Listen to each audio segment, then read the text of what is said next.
should be going live here. So I'm gonna have to delete that previous stream I just created, but yeah. So you might be late on the being live thing, but yeah. Okay, there we go. Yep, we are live now. All right. Yeah, thank you.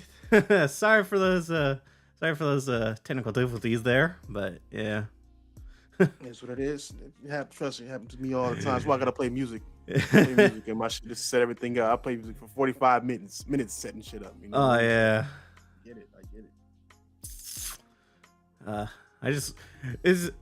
I just honestly wish like OBS wasn't that difficult to work with, to be honest. Yeah, man. That's why I keep mine as simple as possible, man. I fucking just use it for picture in picture, and that's it. Like, oh yeah. Yeah, I really do appreciate you being on here though. And it's honestly this big occasion because I've been following you for a long time. A long time. Yeah. Very, very, very, very long time. Yeah. Actually, since like you and Big Cloud are friends, to be honest.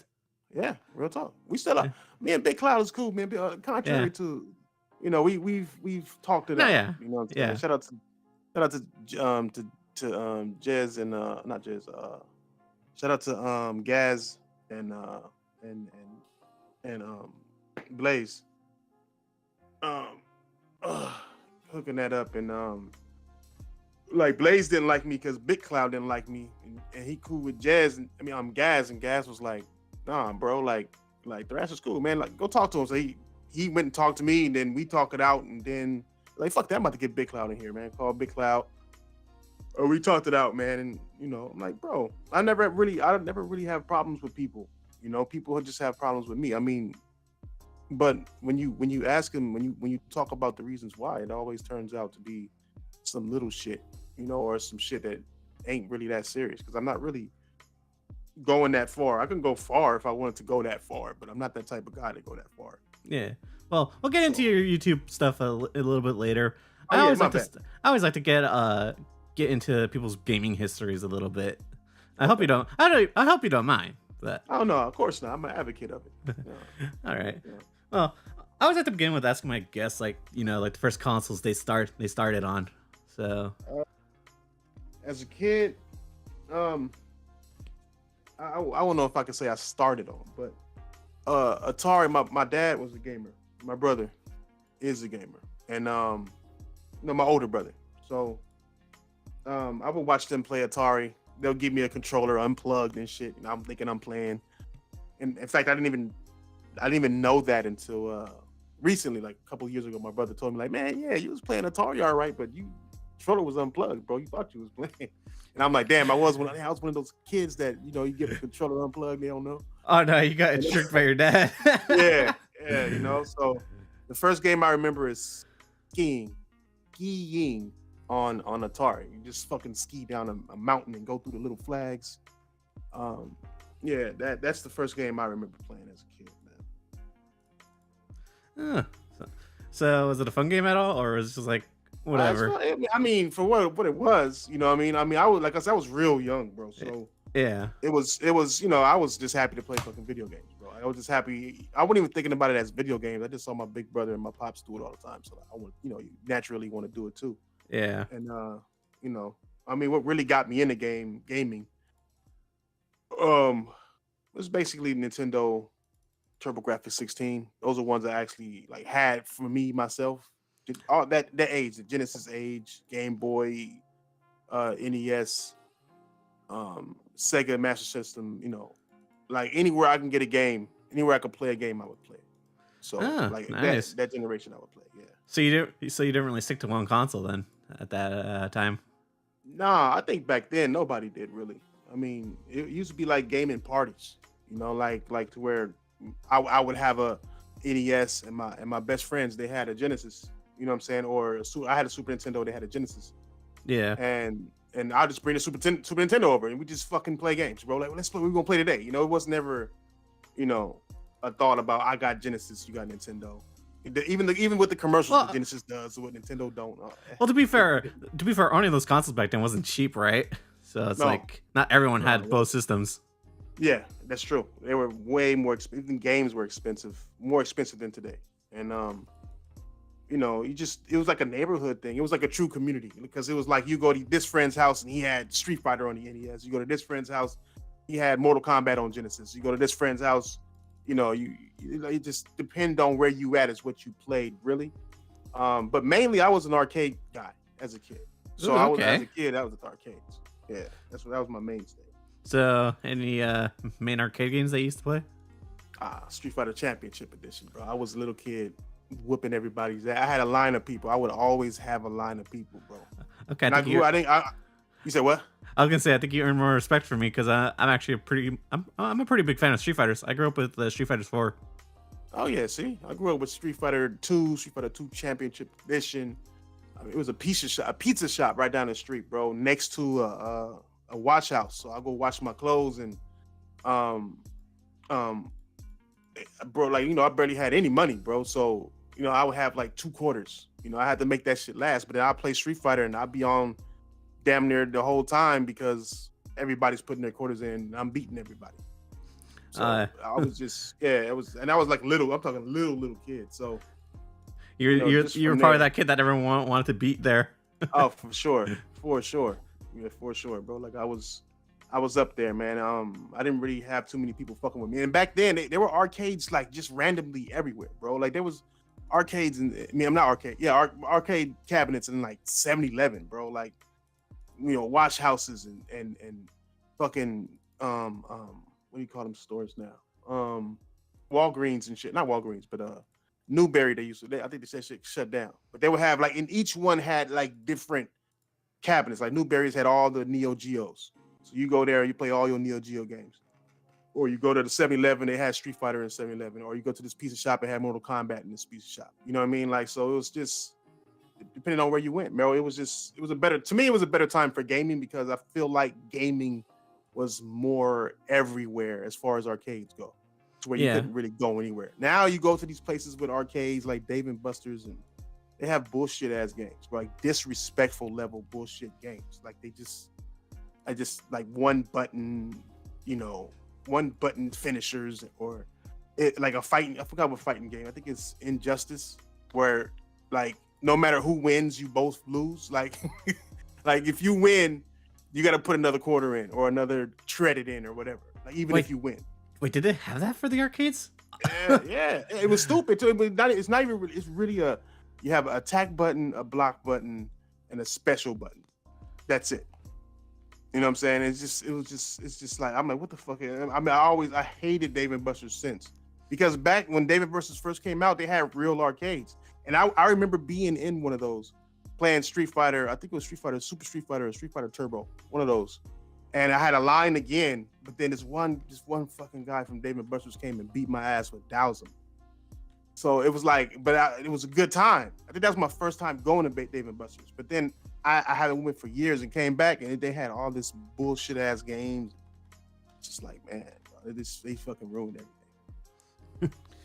Well, I had never been to Dave & Buster's. I actually did grow up like in a time where there were still arcades, but like they were kind of just like here and there in like little mom and pop restaurants, you know, just for kids to have something to do there.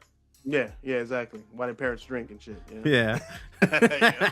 So so there were still some like Street Fighters or like Metal Slug arcade cabinets floating here and around my town. So yeah. Yeah, they're hard to find, but I found some. Do you miss those times? Oh, for sure, bro. It was like I said, it was a time of like you really had to hone your skills. There wasn't no like this online shit is one thing because you're at home, you're comfortable, yada yada yada. It's like it was more, you know, you're more out there, you're more with the community when you're at an arcade. You know, when you're at an arcade, you're in a place full of gamers, and if people want to display them skills, you had to go up against total strangers, and you had to pay for it. So there's something at stake. You know what I mean? Like you literally lose money when you lose at the arcade, and I think that gives a more sense of urgency than we have now in gaming, to where you just buy the game once and you're fucking just playing people and playing random people and learning random tricks. I mean, there was like the lab, you had to basically spend money to lab. You had to lab on the fly. There was no labbing while you're you know, at the arcade. You can't go into training mode at the arcade. You have to fucking literally learn while fighting against people. And I just think it created some of the best gamers out there. You know what I'm saying? Just from that atmosphere alone, it made you have to get your skills up instead of depending on getting taught how to play the game. You have to teach yourself. Real quick, what's up, Double Shooter? Nice to see you in the chat. He's saying, "What's up to you, Thrash?" What's up, Dev? What's up with it? That's another OG, man. Yes, he is. Been around forever for that.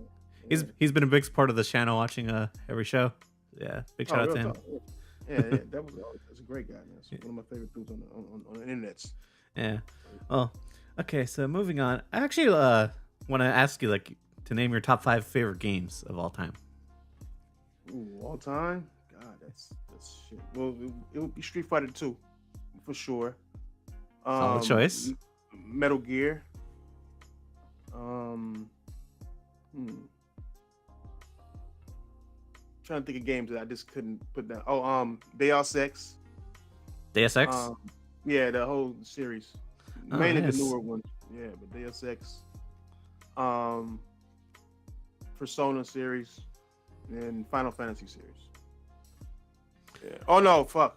No, fuck. Well, I'm gonna do 6 because Wild Arms is something I grew up with. Like I beat every single solitary Wild Arms available. Oh, nice. Okay. All of them. About PSP, everything. The little strategy one on PSP, all of them. What about the mobile phone versions or whatever they were? Oh no, I don't count those. I don't count mobile. I didn't even know they had some mobile. They had some mobile. You got me thinking about downloading this shit because I didn't even know they had some on mobile. Yeah, well they did. They did. I don't know if they're still on the iPhone because they're kind of weird with how they keep mobile phone games on there that are old. Yeah. So I don't know if they're purchasable still, but yeah, they did make some back in the day. Oh, that's a Sony was doing. That's a Sony game, right? Yeah. Yeah, people don't. I didn't even know that. You know what I'm saying? But yeah, so they technically were continuing the franchise. It was still around, but not a lot of people knew. Man, I miss it. I'll go back and play it today, bro. Like the PS3 one. I think it was PS3, and they had the little hex system and shit. Like, man, bro, like that shit. I don't know, but just something about that. Just the music alone is like it'll make me like settle in. You know what I'm saying? Yeah. Like real shit. Okay. Like I'm a beat part 1 again on the PS5 because they just re-released it. Not just, but they re-released it sometime last year, I think. And I already had it for free because I had it on PSP. I think it's the PSP version. If you have that, they give it to you for free. And they put trophies on it and everything now. So I'm gonna play it again. Actually, 1 and 2. They got 1 and 2. I bought both of them. Well, no, I didn't need to buy 1, but I had to buy 2. I was actually gonna buy them myself because I saw them on the PlayStation store, like that they remastered a couple of the games that I have yet to dive into the series. So yeah. So I gotta make this harder for you. Okay, so if you had to pick, which one would be your most favorite? And you can only pick one. Metal Gear. Metal Gear, really? I say Metal Gear because Metal Gear made me take gaming seriously. Really? You know okay. Because it did things that didn't exist in gaming. You know what I mean? Gaming was always lighthearted. When you jump on a turtle on Mario, you don't think, oh, I'm crushing this turtle and its soul is, its family. You don't think about shit like that. But with Metal Gear, it was like I was so used to seeing the hero save lives. But like when you fight Sniper Wolf, she was whooping my ass, bro. But when I finally beat her, and she was over there like dying, I thought that he was gonna like give her some medicine or give her something to save her life, but nah, that nigga like put her ass out of her misery. You know what I'm saying? I was just as a kid like, like, hey, hold on, bro, like, hey, like, what the fuck is this? So since then, I started looking at gaming differently on what gaming could be and what gaming is, and because of that, because he crossed that line. It changed me as a gamer to where I took gaming a lot more serious. So I would say that. I would say because of that, because just the fact that it changed me, not graphically, not gameplay wise, not story, all of that stuff was great to me, but that was the main thing. Was that changed my perspective, and that's why it's the greatest to me. Okay, so I gotta ask, was your mind blown when they did the memory cartridge reach? You know Oh where? fuck, bro. You know how long? You know how long that took, bro?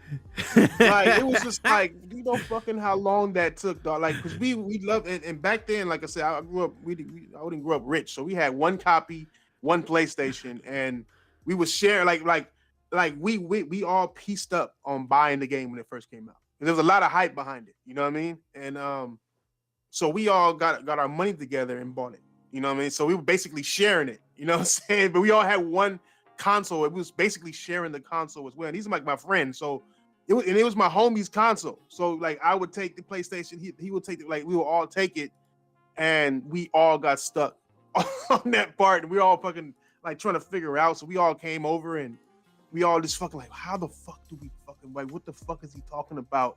Like reading our memory card and shit. Like this shit's fucking nuts, you know? And I don't know what it was. I don't know if we already had two controllers plugged in, and we pulled one out of frustration. And I don't know how the fuck we did it, bro. But when we did do it, it was like what the fuck type. I do mean months, bro. This is before internet age. This is before you can go and look some shit up, bro. So this is like, yeah, man. It was hard, bro. It took, I promise you, we stuck on that for months, months, bro. Yeah, when you're stuck on a boss and you don't know what to do, it just gets frustrating. Yeah. But we love the game so much, bro. Yeah. Like that. It's like we just kept trying and kept going, and it's like, fuck, bro. Like, what the fuck are we doing here, dog? I think we even knew the lines by heart by the time we fucking finished it. Like the lines of what he was saying on what he was about to say and things, and you know how he would say little quips and shit. Yeah. Psycho Mantis crazy ass. So yeah, no, I haven't seen the game do anything like that since, to be honest. Also, real quick, shout out to Overdone, shout out to Will, and shout out to Craig. Thank you guys for stopping by and watching the show. What's up, nigga? What's up, rookies? Rookies, huh? Yeah. Also, Big Cloud in the chat. What's up to you, man? Oh shit, what's up, Bit? Yeah, I told you to get that homie, man. Yeah, appreciate everyone stopping by, but yeah. So yeah, so Metal Gear was definitely that game that kind of like blew your mind in terms of like what gaming could be, right? Mm-hmm. Mm-hmm. So yeah, I think everyone's had that experience, like at least at one point in their lives playing a video game, because like I think especially during the PS2 gen, like games really picked up on like what they could have been. Yeah, there was a lot of creativity going around. Yeah. You know what I mean? Like nothing like we have now. Now it's more corporate than developer idea. You know what I mean? Like they're more coming up with ideas to make money instead of coming up with ideas to display this digital art that they're making. You know, to make the gamer have fun. How do we make this funner? How do we do this different to make them want to play this and talk about this? It wasn't about making us play longer. It was about how do we challenge them? How do we, you know, what do we do? You know, it was a different time, a different culture. Now it's just, you know, how do we make them stay on here longer because we want them to buy this DLC? Yeah. And that's the sad part about today's gaming. So, okay, so I gotta ask you this. So if you could pick like a time to go back to, what generation would you like prefer to be back in? PS2 or PS3. Okay. But the reason why I say either or is because PS2, it was a lot going on as far as third party. A lot of third party developers were starting, growing. A lot of, you know, deals were happening. Final Fantasy X, shit like that. They were really, everybody was in their bag on evolving their gaming skill. You know, Square, the drastic difference between 9 and 10, from 7 to 10, like it just grew and grew and grew and grew. And like just that era was crazy, because PS2 era, you had the PSP, you had Dreamcast in that era. I mean, that was probably, you know, fuck, because of Dreamcast, I would go back to that era, dog. Just because of Dreamcast. Not just, but it's just that's how great that generation was. I wish the Dreamcast didn't die, because that was one of the best consoles ever created. So you're like one of those people that kind of wish the Sega was still around even after that, right? Oh, facts. Hell, you know how creative they were, bro? Like Sega, even back before Dreamcast, like with the Genesis, with the SNES, I mean with the Master System, with the cards and shit, like they always had crazy ass ideas. Always. They always had like they were always real creative in their work, bro. Even like the 2K series, the NFL 2K, catching with one hand and doing all this like more flashy arcadey shit. It changed how Madden is. You know what I mean? And it just fuck, bro. Like they thought so far ahead. Like Marvel vs. Capcom 2, being able to switch your characters out, couldn't do that with the PS2. You know, they just thought their shit out. They just were horrible with money and made dumbass decisions. But I think they definitely. were one of the most creative out there. You know what I mean? They really were. Yeah. Well, they definitely pushed the edge in what they did for their games too. Yeah, they did. They actually, because they were revolutionary in what they did with the third person shooting too. I forgot what game it was, but it changed like how aiming worked for consoles. Mm-hmm. I mean, they knew to have more buttons on their joysticks and shit. They would add more buttons. They changed the way it feels in your hand. I mean, they just did so much. They were almost as innovative as Nintendo. I actually, so funny story. So I was out walking one time, and someone had thrown away a perfectly working Dreamcast with all the cords. Oh wow! Yeah, it was just in the fucking recycle. And I just saw it. I was like, "Hey, yo!" Now I didn't know what it was, but all I knew was it was a console because it had fucking a gaming controller. I picked it up and I plugged it in. And it still worked, and it had Sonic Adventures 1 in it. So craziness. I got a free game too. So I plugged it in. I was actually surprised by how modern the controller felt because at this point the PS3 was already out for a few years. So yeah. So I could definitely tell what you meant by the controller because like it definitely felt more advanced compared to the PS, to other controllers. The fucking memory cards were fucking handheld gaming devices, bro. It was just next level. You know what I mean? It's just you got a screen on your controller. Nobody did that until the Wii U came out. You know what I'm saying? They had a literal screen on your shit to where you can look at your plays when you're playing NFL, so people can't like see what kind of play you might do. You know what I'm saying? It was all secretive. It's just next level. It was next level. There's nobody who can tell me any difference when it comes to that, bro. Sega was next level, bro. And I wish they were still around.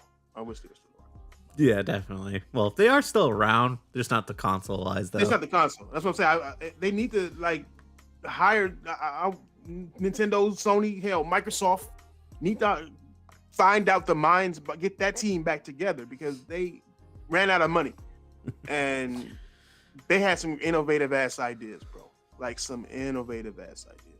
It's just feel sad, bro.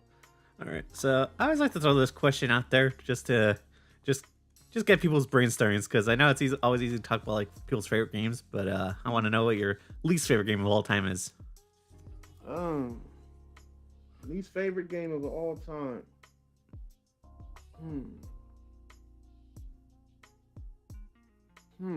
All right, I'm gonna not include the games I felt were trash. All right, because if I feel a game is trash, I'm not gonna play it enough. Right? Yeah. I'm not gonna play it. So I'll talk about. I at least bring up a game that I beat that I felt was bad. All right. So it was good enough to beat, but it wasn't. God damn, what games that I beat that I felt dissatisfied about?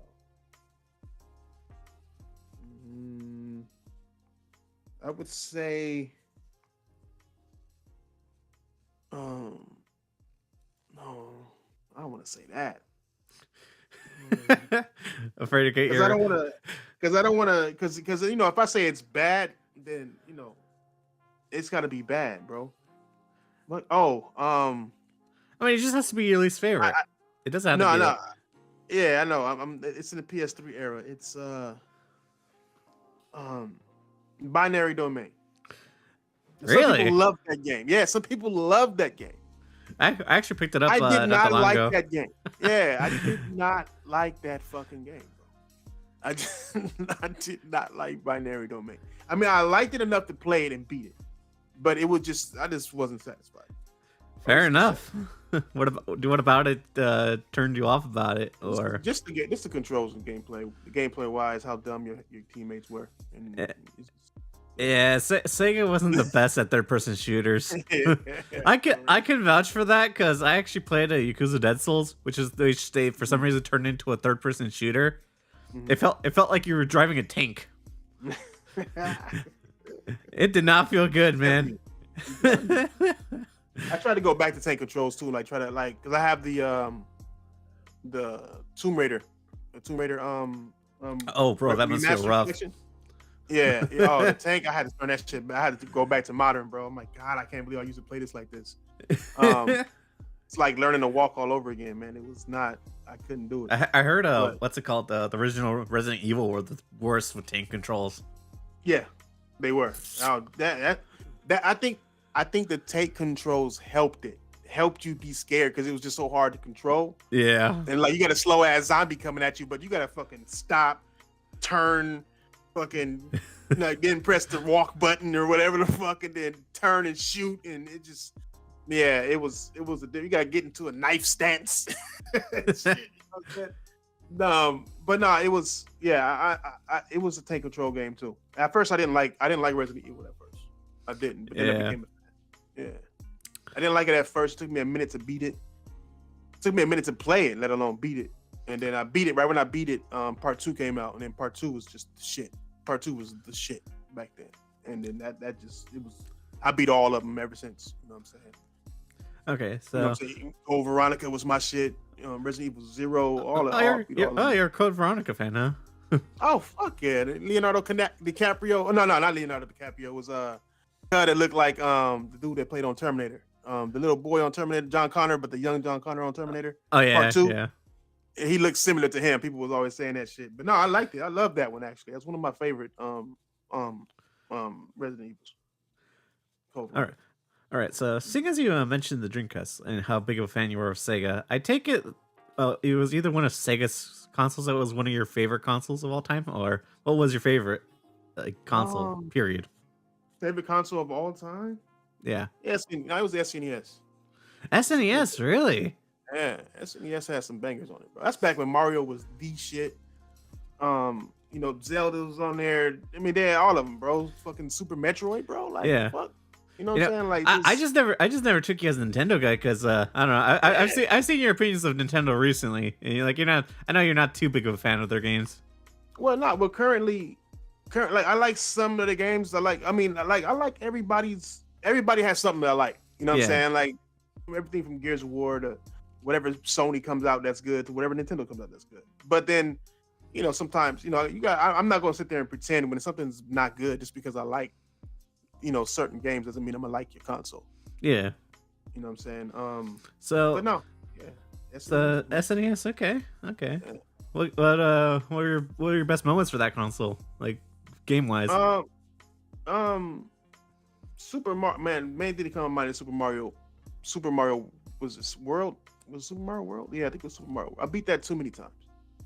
So you had that, and you had Super Metroid. And what else was it? Was it Super Tecmo Ball I used to play? I think that was also on SNES with Super Tecmo Ball. Fucking Donkey Kong. It was just a lot, bro. Like, I mean, Nintendo 64 was up there too for me too, because I just played a lot of 007. I played a lot of, Oh, that was a good console. 64. Yeah, it was. It was underrated. You know what I'm saying? I mean, the control was fucking weird as fuck. But with that one joystick. Yeah, in the middle. Yeah, directly in the middle. It's weird, bro. I didn't even know how you're supposed to hold that motherfucker. I would just have my hands all different and shit. But I mean, it was the first to come with Rumble. You know what I'm saying? It was doing.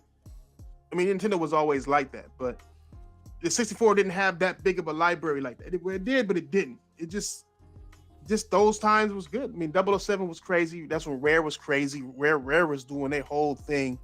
Rare actually, to me, Rare saved Nintendo 64. I mean, fucking Killer Instinct, fucking Donkey Kong Country, Diddy Kong, fucking and then 007 and Perfect Dark. It's just they were literally carrying them motherfuckers, man.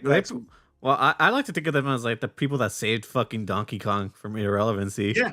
Yeah, they actually put Donkey Kong back on the map to a bigger level than the old Donkey Kong. Yeah. Even though the old Donkey Kongs were that shit back then, but it was the best thing you can do to a Donkey Kong. It gave him personality, gave him a world, gave him a family. It was just like one of the best platforms made, bro. Like they put that shit together perfect. over than shining out the GameCube. Yeah, that was a good console too. I Yeah, fucking yeah, I fucking love that one for Metal or Mario Sluggers, I believe it was soccer one. Oh, for real? Mario Yeah, Sluggers? yeah, Yeah. that was a good Strikers. one. Yeah, Strikers. Yeah, Strikers. yeah. I That was on GameCube for Twin Snakes, bro. So, like I said, I'm a Metal Gear fan. Twin Snakes was my shit on there, man. oh That yeah. was basically the remake of Metal Gear Solid 1. They need to come out with that again. They need to remake that. I'll buy that day one. I actually recently bought the Metal Gear Solid collection for the PS3. I only wish that I fucking knew that some of the games were digital downloads only. Mm-hmm. So I got ripped because you only get like one PSP game that was remastered, and then the Metal Gear Solid 4. Mm-hmm. Yeah. You know, I had another game too. My favorite. I gotta put God of War in there. I gotta put God of War in there. Which the first one or which one? Both of them. But I think that whole series is perfect on how you evolve a game. You know what I mean? Because it's literally like I think people don't. Well, at least this my view on it. I kind of have a gripe with the more recent ones, to be honest. Mm-hmm. Why? Why is that? Because I kind of feel like they're kind of retread the same stories of like, because Kratos is already a pretty deep character, and you could see that, and especially with the PSP games too, with how he was with his family. Yeah, he didn't really need a son to be considered deep, you know. Right. No, he was already good. He was already deep. I think the Atreus line, the way he is with Atreus, goes back to the old games because like how he feels guilty about his wife and his daughter. Yeah, you know what I'm saying? Yeah. And well, multiple daughters at this point. yeah, exactly. But you know, with Atreus, it's like okay, he already lost his wife. Atreus' mom. This is like the last. You know, he's older now. Yada yada. This is his last chance to get it right. Yeah, you know what I'm saying? To raise his son right and try to keep him out of this God shit and all of this shit because he knows he's thinking about all the shit he did in the past games, killing all the gods, fighting everybody, killing just full out rage, and then what did he get out of it except nothing?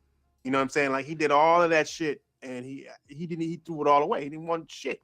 Got betrayed, all the shit. So it's like to me, I look at the whole series like you go from being immature and strong, powerful, to growing up into this mature guy who sees more value in his family to where he left his family in part one. You know what I'm saying? He left his family, went to war, came back, accidentally killed him, however that went. And with this one, he's like staying with his family no matter what. And it's gonna be hard. It's hard. It was hard for him to let Atreus go and do his own thing. You know, so it's like to me, I liked it as far as growing up because basically we grew up with him. You know what I'm saying? It's like he's not the same character, no doing the same shit. You know what I'm saying? It's like he's a different character with different values, in a different world, and he wants to make sure he take care of his this time. He don't want to make the same mistakes that he did last time. So reluctant to fight, so reluctant to kill. Well, the funny thing is about that is just he just got dragged back into it, but in the new games, yeah. I mean, it had to be a game. Yeah, it didn't have to be a game. So like, you know, but it's just like, you know, you could tell that he didn't want to get back into it. But once he get back into it, it's like, no, you got me fucked up. I'm gonna beat everything up. I'm gonna fuck everything up. And I think they did it right. Like the whole Thor, like Thor killing him. Bringing him back to life. I love that aspect of it, like the new gods he faces. But I don't know. I don't know. I just prefer. Like, I just didn't think that it was necessary to like retell like a new story with him, try to make him more deep. Because like, you know, his character's already pretty good. Yeah, it was. He is. And that's the one thing. That's the one thing a lot of people don't understand about Kratos is like he wasn't just like a murderer just for no reason. Right. He always had reasons behind the shit. Yeah. I mean, he loved his family so much that he went up against the gods. You know what I'm saying? Like he just, you know, this is what it is. Like I like his story. I like the way it is. I even talking to Jeff about it. It was like, you know, what would you have done? What was missing? What was the plans? Yada yada yada. You know, and he was like, they was going to send him to Africa, I think, or Egypt. That's what his plan was. That he wanted to send him to Egypt and deal with Egyptian gods. But I guess since he's not there no more, they went to Norse. But I think either or would have been. Isn't the new rumor that they might go to Egypt? Yeah. There's a lot of Egyptian. There's a lot of Egyptian. I think the in the DLC, the fight with Tyr tier has already went to all those other realms. You know what I'm saying, with other gods. That's what all those weapons were representing was um weapons that he got from other places that he'd been around the world. Yeah. You know what I'm saying? So it might be saying like you know, you might just be going to another spot. So we'll see. All right. So I always like to throw this fun little question out because I always like to get people's favorite moments. So what was your favorite like gaming moment? It doesn't have to be like specifically in a video game. It could be like moments like with playing with a friend or like, you know, like something that just shocked you like when playing whatever. Oh, that's easy. The Daigo Perry was probably one of the most greatest as a Street Fighter fan. The Daigo Perry, seeing the Daigo Perry, that's like pinnacle. That's what you lab for. That's what you work for. That's the situation you work to get. You know what the Daigo Perry is? No. No, you need to watch the Daigo Perry, bro. Or Daigo Okay. Perry. I might be pronouncing his name wrong, but he was part of Evo. This was before Evo was big. He's one of the legends in Street Fighter, and he was Ken, and his competitor was Chung Li. And Chung Li had about quarter of her life left, and he had absolutely no life. Like even a fireball, and he blocked it would have killed him. You know what I'm saying? And this was to win the whole thing. And the guy with Chung Li did his super on him, and so he parried every. You know, Chung Li's super is a lot of hits, and this man parried that shit, the entire sequence of the super move, and then in the last parry, he jumps and parries in the air because he knew her kick was high, parried that in the air, and then came down while in the air with a kick, and then started his combo to win it. And a lot of people don't understand how difficult that is. Not to mention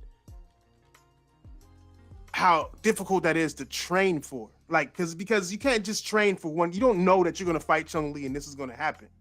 He had to train against every character in Street Fighter and all of their specials and learn the sequence on how to parry those specials.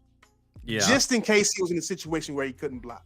I mean, you had to. I can't tell you how long that would have to take to train, but to even have that idea to train for that, and then to actually have to use it on the biggest level, on the biggest stage, and then pull that shit the fuck off while everybody's cheering behind you, like what the fuck, everybody's going crazy, and you're still concentrating, doing your shit, and finish your combo with a special. Finishes his combo with a fucking special on top of that. That's like ultimate gamer level concentration, top of the mountaintops type fucking shit right there. Like it's just, that's what we game for. That's what niggas play fighting games for. You fight for that type of shit. That's the type of moment that once in a lifetime you're gonna see it. And that's a once in a lifetime thing that happened in the game, and that affected me. I suggest you go look it up, bro, because it's insane. It was insane. I found the moment you're talking about by just googling, searching it. Yeah.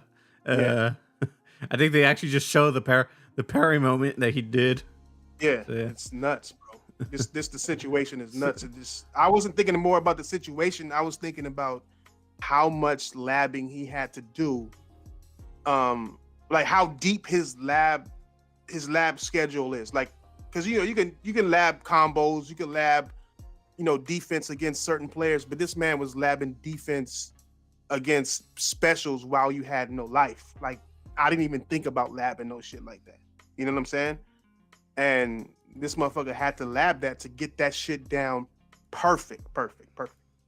You know? Yeah. One mistake he lost. In a fighting game, that's pretty much impossible. Yeah. That's why it's like, that's. So that moment stuck out to you the most. That's the biggest moment that I've ever seen. Yeah. All right. Yeah, I can see why. Yeah.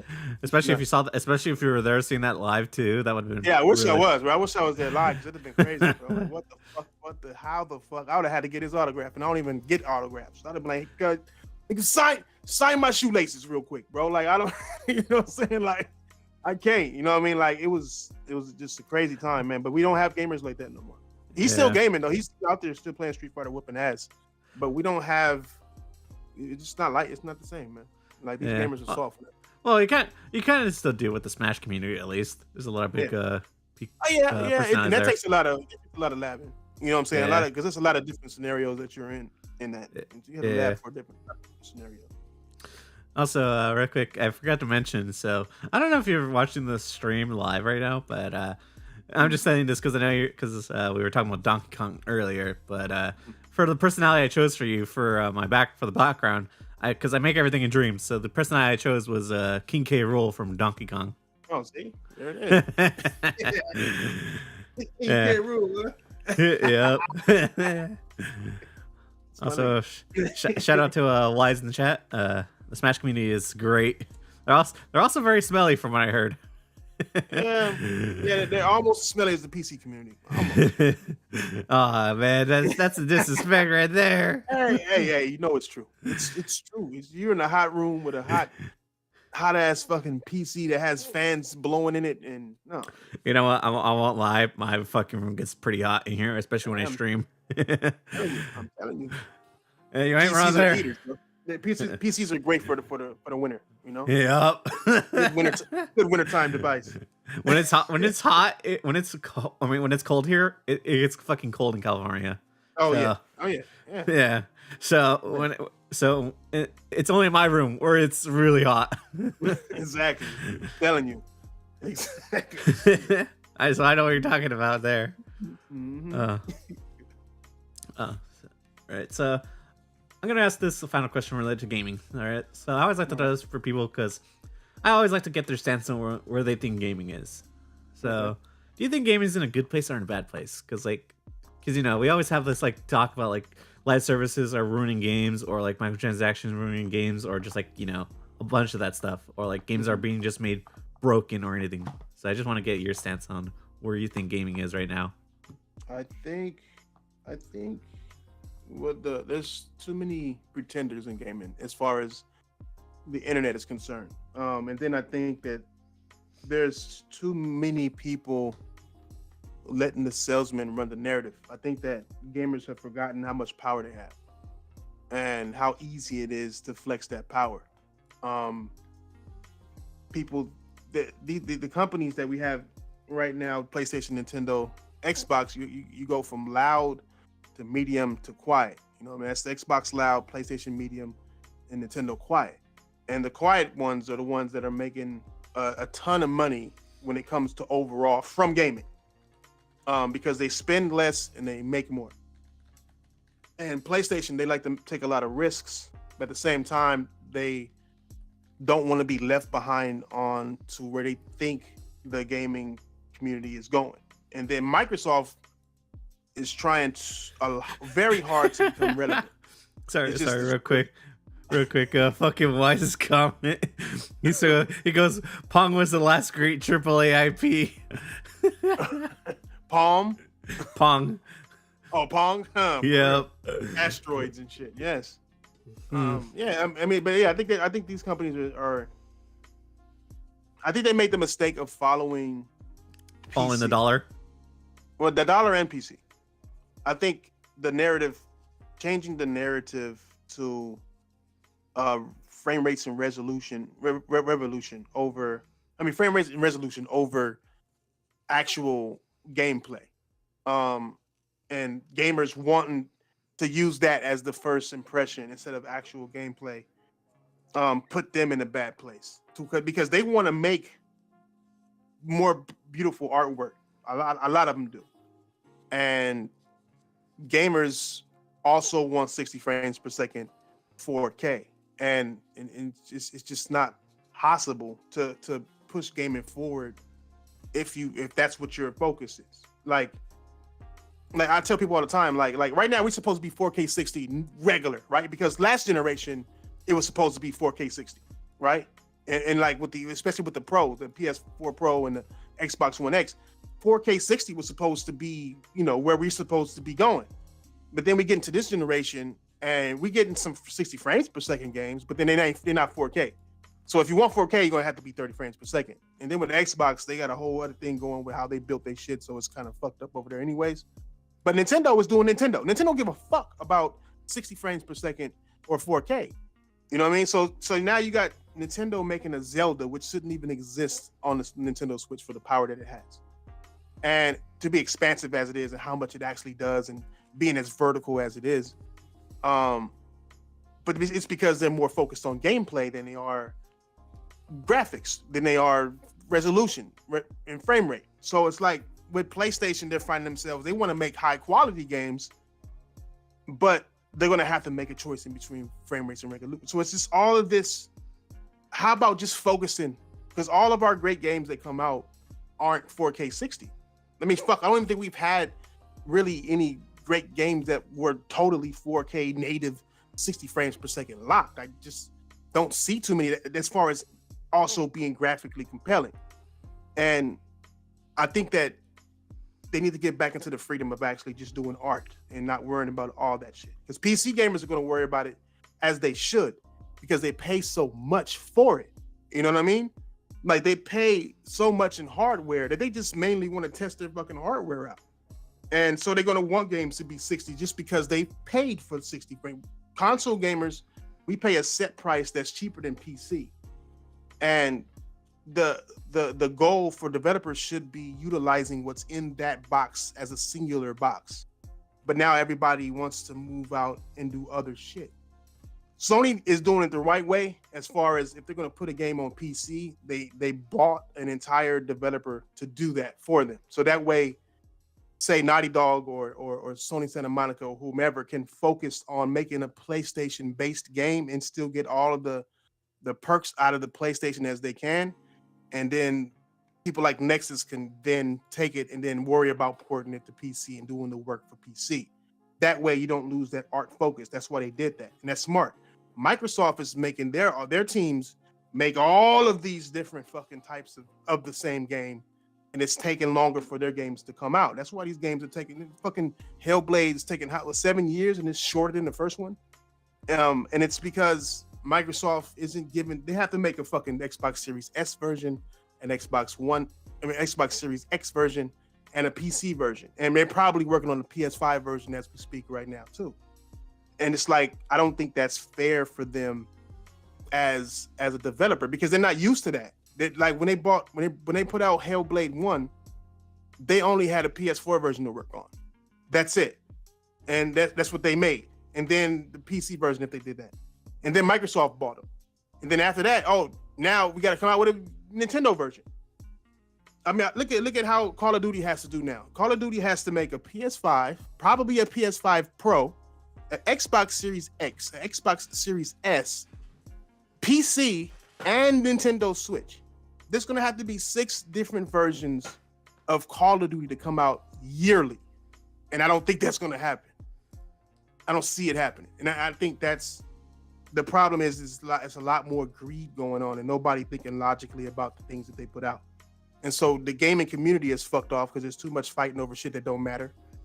And then the development of games is fucked off because now people are more focused on making money than what it actually takes to make a proper game.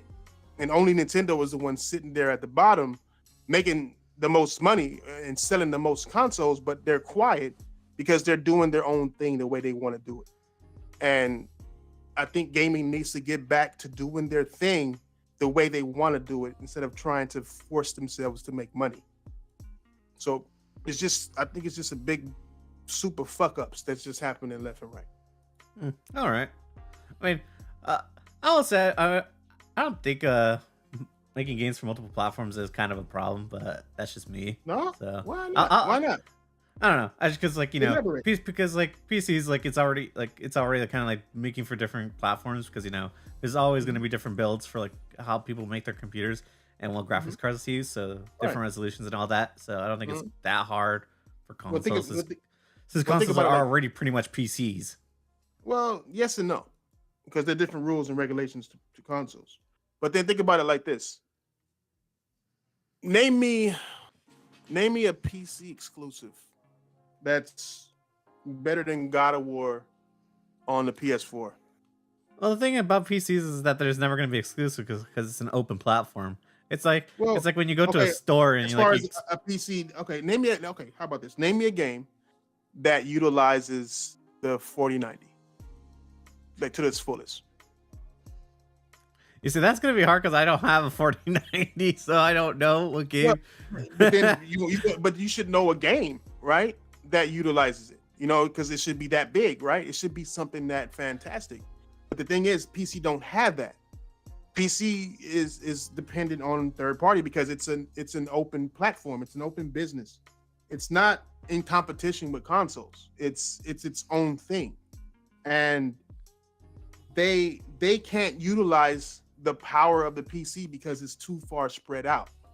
It'd take too much work because they would have to, if they're gonna fully utilize that, then they're gonna have to fully utilize the people who don't have the 4090, because the majority of the people don't even have a 4080. Majority of the people don't even play in 4K. The majority of the people don't even play at 60 frames as much as they want. As what they want to say. And it's like you gotta guess on what you can do and can't do with your game. But when it comes to consoles and you got a game on PC, especially Xbox, where every game comes to PC day and date, you have to take that into consideration on top of the Xbox Series S and the Xbox One Series X. And if you're Activision with Call of Duty, now you're gonna have to take into account of PS5 Pro, PS5, Nintendo Switch on top of your Xbox Series S, X, and PC. It's definitely a lot of development that has to go into this. Real quick, shout out to Wise because he brings up a good point about COD, because he says that COD has always made 5 variants. Nintendo is the only added version.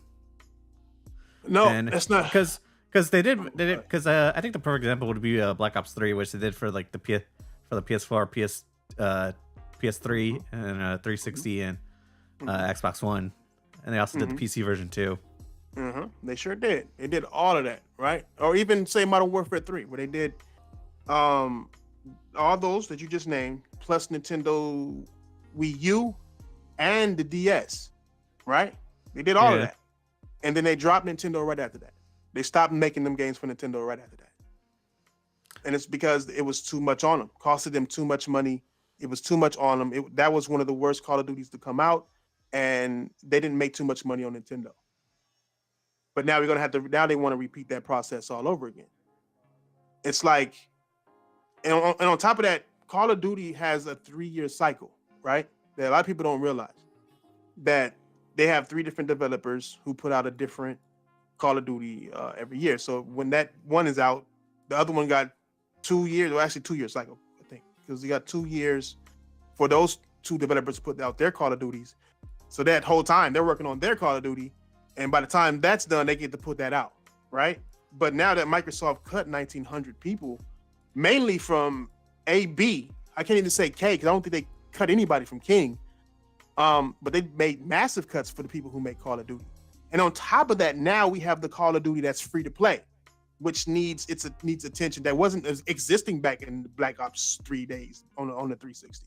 So now you have an extra game that's already there that you have to take care of on top of these new games with these new consoles, some of which you've never worked on. So it's like, I know that there's going to be a strain. There's going to be, this last Call of Duty came out the way it came out because they weren't sure what the fuck was going to happen. They knew that Microsoft was more than likely going to buy them, and they wanted to spend as little money as they can. And this one that just came out is a glorified DLC. There's nobody in this room can tell me that they play Call of Duty, especially the multiplayer mode, and going to say that motherfucker ain't a glorified motherfucking DLC. Most of the maps are remade maps. You still have your same guns that you had from the past when they gave you a few new guns. No, I'm just gonna leave this here because that's kind of a different issue entirely, considering how Activision develops their games, because they want to just push shit out for very quick. They just want to get a Call of Duty game out there quick, and that was they want to do it yearly. Yeah, but I think Microsoft is going to change that to bi-yearly. Oh yeah. But I'm just saying that was a completely different issue for reusing the maps and stuff like that. So yeah. Well, I mean, I think it's because they knew they were getting bought, and they knew that no matter what, it's going to be Microsoft's problem. And I think that's not from. I don't think that's from the developer. I think that's from the higher ups. I think the higher ups just gave less money because they had 3 years to make that Call of Duty. They had 3 years to make that Call of Duty. I think we're getting completely off topic here because we could go hours into this. I just want to get back to asking you questions because but Yeah. This Yeah, could be this conversation could go on forever with that topic, but yeah. Okay. Yeah, whatever you want to do it, bro. Sure. Yeah. So okay, so now this is the part where I like to transition into talking about your YouTube history. And I actually took a look at your YouTube channel, just to see how long you've been doing it, and you've been at this game for a long time, at doing YouTube. Well, yes and no. I don't know how many years it says now. How many years would it say? It said 8 years. 8 years? Probably 2 or 3 of those years, I just had a YouTube account. Like, you got to make a channel to have an account, period. So, at least from my understanding, I think I would do little videos from here and there, but I wasn't really taking it, to where I'm like actually doing it. Yeah. Talking about stuff. I think I started that. I think Foxy Games and Stone Fox, and like, being a black American, I would watch them not because they were black, but just to see what these niggas was talking about. I didn't even know Foxy was black, to be honest. To be honest with you, I thought he was just some British dude. But I ran into him. I ran into Stone Fox, Big Cloud, Ryan back then. Who else was it? It was J-Tech, not really Next Gen, but I think Crap Gamer. I think I seen him too. But I saw it, but at the same time, I think Hip Hop Gamer is really the one that did it for me. That made me like, man, fuck this shit. Because from where I'm from, I'm from the streets, I'm from the hood type shit, and a lot of people have misconceptions about what that is and what that means. And I see Hip Hop Gamer, he's talking, trying to talk hood and shit, and it sounds funny to me because I'm actually from out here, so it's like, he got these big ass chains on. I'm like, man, niggas don't wear chains like this, bro. Like, what the fuck you doing, bro? Like, look at this shit, like he's a character, bro. And I look around and I don't see nobody on YouTube that represents where I come from. So my channel is basically made for people in the culture that I'm in. And that rubs some people the wrong way, I guess, but I can't help how my culture is. It's gonna rub you the wrong way, but you quiet if I'm right there. And that doesn't take away the knowledge that I have in gaming. I mean, I take it serious when I do make videos. When I make deep videos, especially, I take it serious. I might be joking throughout. I might say some shit, but at the same time, I'm gonna also say some things that are real and educating on gaming. And I just seen so many people being professional, and I'm like, gaming ain't professional though. Like, I've never been to an arcade and motherfuckers was wearing, some business casual clothes on, being nice, like, oh, good game, sir. How you doing? Yes, sir. Yes. Oh, you're next. And it's more like, oh, you next? Oh, you ain't ready. It's just always competition. Like, gamers to me are competitive. We talk shit, we cuss, we make mistakes, we sound funny. Some of us nerds, some of us ain't nerds, some of us this, some of us that. And all I seen on YouTube was just, people trying to be professional. And I didn't understand it at first, because I'm like, why the fuck are y'all sounding like this on purpose, bro? Like, this can't be real. And then I started hearing lies about gaming. I'm like, wait, that's not true, and that's not true. Like, why are they saying these things? But I'm not realizing that it's a business for some of these guys. And, they're going to say what they need to say in order to get the views that they need to get to make the money that they want to make. And, I was just like, bro, like, I'm not going to do that. I'd rather be here for the gaming community because I grew up in the gaming community. Like I said, my family's fucking gamers. And everybody around me, my best friends, all of us gamers, and we all in the hood gamers. You know what I mean? Like, more than just Madden and talking shit, 2K and talking shit. We playing all the games. You know what I'm saying? And it's like we would laugh at some of the shit that we used to see. Solid Rev too. I think Solid Rev was the first one to make me laugh, like on YouTube, because he had this video about getting shot up in Call of Duty. He was just fucking going off, losing his fucking mind. That shit was hilarious. I was showing people that. I mean, I didn't even know it was Solid Rev for years. I didn't even know. Even after I knew Solid Rev, I didn't know he was that guy. You know what I'm saying? I didn't until one day I'm like, man, you ain't heard this? Like, this is the first video that I had looked it up and it was fucking Solid Rev. I'm like, it's Solid Rev. That was Solid Rev. So it was just it's shit like that. Like that's basically how I got in. This from the community that you kind of see today. But then there was a lot of people who I just felt didn't represent gaming in a truthful way. So is that why you started your channel, so you can try to bring your truth to it, or? Well, I tried to actually bring the facts into it. Like it's not even my truth. My truth is different than what I actually bring to the table. I bring because I go and I look up what is actually being said and what from these companies, what their plans are. I was able to tell people down to to what's happening today years ago. You know what I'm saying? Like I was telling them, they're going third party, they're doing this, they're doing that. And people was like, oh, you hate Xbox. It's like, what the fuck are you talking about, bro? Like, it's not that I hate Xbox. I hate the people around Xbox. Xbox didn't do shit to me. It's a gaming console. But the people who are running Xbox are going in a different direction than you think they are. And I'm a Sony pony because of that. And that's just from people who don't want to hear the truth. And I'm still today a Sony pony, even though everything I said was true. They're literally living what I said was going to happen, but I'm still a Sony pony. It's like, bro, like this is just excuses for you to brush off what I'm saying. And that's why the gaming community is the way it is. But I mean, it's not necessarily my truth because I would go in. I mean, I'm coming out with a video right now, giving people information on what's really happening in the background of gaming. You know what I'm saying? And because my profession being in business, I can tell that this gaming is a business and there are certain things you're going to do and say to that will indicate the direction that you're going if you're business literate. And gamers aren't. A lot of gamers aren't business literate, so they don't know what they mean when they say shit. And that's what I bring to the table. I bring when I put out my documentaries, nobody ever says shit to me. I don't get shit in my comment section saying I'm a fanboy. I don't get shit like nobody talking shit like, oh, you made this, you made that.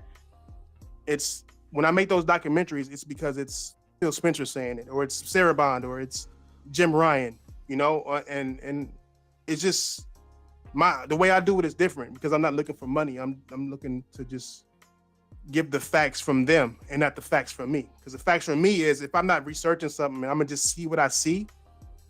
Like for example, the PC thing, like with Sony going to PC or Sony putting their games on PC, I used to think that PC was a competitor of PlayStation and that it would hurt PlayStation if they did that.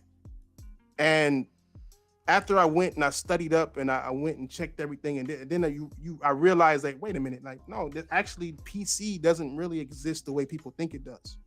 PC is just a personal computer. PC is something that's an open platform that anybody can do anything on.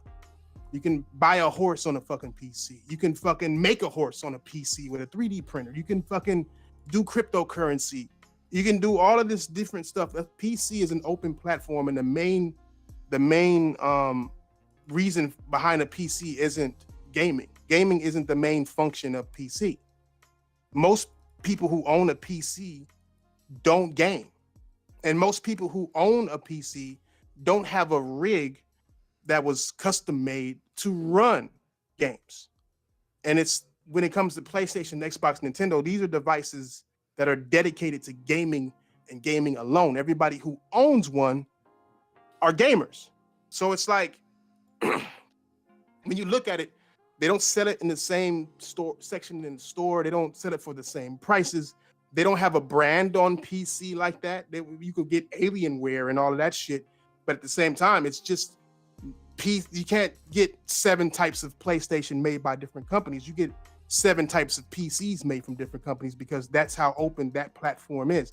A PC isn't really a platform. It's actually a hub full of platforms. It's a hub where platforms go. It's a store. I described it as Walmart a while ago. It's like you can go there and look around and get anything you want in whatever section you go to. You want to buy a water hose? There's a place for that. You want to play some games? There's some place for that. You want to watch some porno? There is a place for that. Like it's just it's just the reality of it, you know? Like and Sony, and what Sony is doing is they're just putting their software in Walmart. just like they do at Walmart. You know what I mean? You don't look at Walmart and say, oh shit, they got PlayStation games in there now. They buying PlayStation, it's over. No, it's a place where you go buy shit. It's not an actual PlayStation. It's a place where you go and buy PlayStation products. And on PC, you can buy everything from a console to the controllers to the games, and you can do all of that shit. And you can play them on a PC, just like you can go inside of a Walmart and play a PlayStation inside of a Walmart. Doesn't mean it's a fucking hub of different storefronts, and that's what it is. Now, when Sony puts their games on Steam, however, that's when you have just real quick. I think we're kind of going off past the topic of your YouTube history real quick. So hey, you told me to ramble. Don't fuck with me. Yeah. Okay. Yeah. I'm gonna try reeling back in real quick though. Yeah. I'm the master rambler. I got all kind of information and thoughts. Yeah. So I'll try to reel back in whenever possible. Yeah. Okay. So going back to like how you mentioned like you used to watch people like Solid Rev though. So what was your inspiration for starting your YouTube channel though? Like in like terms like going into gaming news? Just too many liars. So yeah. Because you mentioned that earlier. Yeah. So you just wanted to kind of be like that different person though, just to kind of like. I just want to be myself. I think there's too many different personalities on YouTube that don't represent themselves as gamers. Yeah. You know, and I just want to represent myself as gamers. Yeah. So do you feel like you're doing that right with people? You feel like that's why you managed to make an audience that you have? Well, yeah, I believe it because when I look at the people who watch me, all right, or people who go to the round table, or people who go to my channel and watch what I watch, a lot of those people are still there from years and years and years and years and years and years. I don't really have guests like that are bigger than my channel. So I can grab some of their subscribers. I think that's the wrong way to go about it, because then people aren't there for you. And the same thing with the roundtable. Like I was going to do another podcast, like a different type of podcast on the same channel, but I'm like, no, because that's not fair to the people on the roundtable. You know what I'm saying? Because the roundtable is a part of my channel, and like people like Stick and Flush and all the people who's been in the roundtable help build that. And I was actually gonna ask about the roundtable real quick, because I was actually subscribed to your podcast back when it was its own channel. Yes. Yeah. So because I noticed that you moved the roundtable from its own channel to your channel. Right. Yeah, there was reasons behind that. Yeah. I'll ask you about that Okay. after this. But yeah, continue. Well, no. No, that's just how my channel. As far as my channel goes, I respect everybody who contributes to the channel, including the chat. That's why the Discord exists the way it does, and there's a whole community of motherfuckers on the Roundtable Discord. And I don't even run the Discord. I don't run it. There's I have to follow rules. You know, it's because I want the community. I want actual community. I want the gaming community to be the gaming community. I don't want them to celebritize me or anybody else. You know what I mean? I want them to be able to cuss me out. I want them to be able to tell me I'm wrong. I want them to be able to talk to me like a human being. You know what I'm saying? And I think I succeeded in that. I think that, I get cussed out all the time. People come at me, say what the fuck they'll debate me. They'll tell me when I'm right. They'll tell me when I'm wrong. They'll tell me, no, this is the answer to this. They'll laugh at me when I make a mistake, because I'm human. That's why I don't edit my videos like that on purpose. I can. I'm smart enough to. I've done it before. It's just that, why am I wasting all this time to pretend that I'm perfect? I don't think that's representing me. Well, so I think you pulled that off quite well. Yeah.